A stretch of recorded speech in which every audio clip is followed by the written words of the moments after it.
Let's look at some fees and some bills. Some merchant fees that you'll see on your statement. A percentage fee, those are the most substantial contributor to pricing and processing expenses. A percentage fee is charged as a percentage of a gross credit card transaction. How percentage fees are applied is the main difference between a tiered price structure and Interchange Plus merchant accounts. Here's a common misconception in that the term transaction refers to the act of charging a consumer's credit card. In fact, that's wrong. A transaction is any action that requires communication with the processing bank. Clearing a batch, refunding a credit card order, and other tasks are all considered transactions. The terms authorization fee and transaction fee are often used interchangeably, but they are two different things. A transaction fee is assessed on all transactions, whereas an authorization fee is assessed on authorization responses only. Flat fees. They are charged regardless of processing volume or transaction activity and are the same amount charged each time. Monthly merchant account statement fees, membership fees, contract cancellation fees are another good examples of flat fees. There's an exception to the rule. The merchant account monthly minimum fee does not really fit into any of these categories, mainly because it's really not a fee. This is used in case the merchant does not process, and therefore a monthly dollar amount minimum will be paid to the processor. If the merchant processes more than that monthly dollar minimum fee, then that fee is not charged. This fee is set by the merchant service provider and can vary greatly from one provider to the next. These are also very negotiable. Let's take a look at your monthly statement. There are many different statement types. They're all written a bit differently. Some easier and some harder to read. So you really have to get to know your specific statement from your specific provider. In this particular case, we're going to break down some of the categories here. Total amount submitted is the total dollar amount of card transactions submitted and processed during the statement period.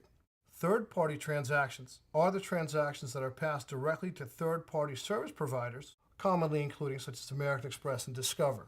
Chargebacks and reversals. These are the transactions that are challenged or disputed by a cardholder or cardholder issuing bank. A reversal is the amount that was initially resolved against the merchant but has subsequently been resolved in favor of the merchant.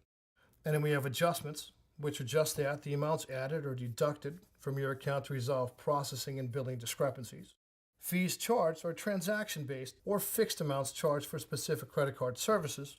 Interchange fees are the fees charged by card payment networks for processing transactions, as we said, the cost of doing business. And the total amount processed is the dollar amount that the merchant service provider deposits into your bank account for the statement period. Net of third-party transactions, adjustments, fees, chargebacks, and reversals. In this section here, we're going to look at a brief breakdown of the statement. This statement is known as an Interchange Plus statement.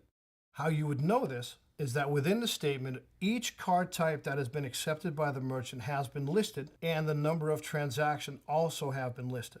So in this example, number 1 is a summary of all credit card processing sales during the course of the month, broken down by card type and total amount of sales. Number 2 is the average sale when the business runs a credit card. Number 3, it's going to show you the 17 basis points over cost. So in this case, this is known as Interchange Plus 17 basis points. This is the price structure of this statement, which means that, again, whatever the interchange cost of the particular card is, the markup is 17 basis points above cost. Number 4 is the total discount due on the monthly processing volume. This is only the markup that is due and does not include the other fees. Number 5 is the total amount due on all credit card processing sales. And of course, number 6 is the breakdown of the daily merchant service transactions. Here we're going to see the actual piece of the interchange. Here you're going to see the card types. This is a summary of all interchange charges during the entire month of the credit card processing cycle.